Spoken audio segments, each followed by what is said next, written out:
Empty shops and deserted streets tell one side of Melbourne's deepening COVID crisis. Our overwhelmed healthcare system, another. This is a system under strain. This is even worse than what we've experienced in the past.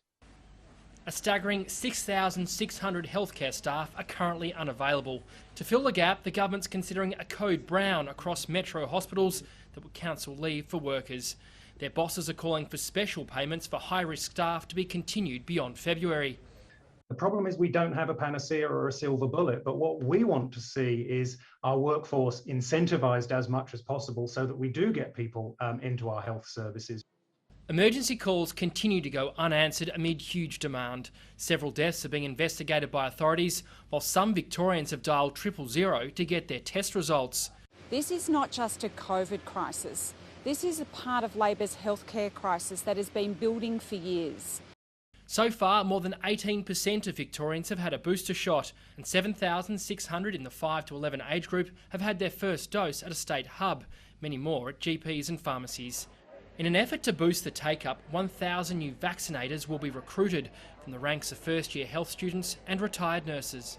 They will not be responsible for establishing informed consent or for managing or responding to adverse events or for administering the COVID-19 vaccination to children. The state is also drawing up plans for the start of the school year in just over a fortnight.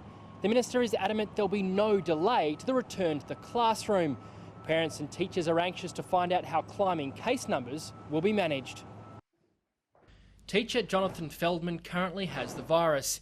He says the worst case scenario would be lots of kids at home and at the same time lots at school. I'm certainly not opposed to schools going back to face-to-face learning, but I'm really mindful that schools need to be given all of the information and all of the resources necessary to continue to include those students who will be in periods of isolation. The benefits of face-to-face schooling far outweigh any downsides, particularly to children. Closing schools causes a lot of problems to the mental health, welfare and education of children, and it's not offset by the maybe slight decreases in infections we see.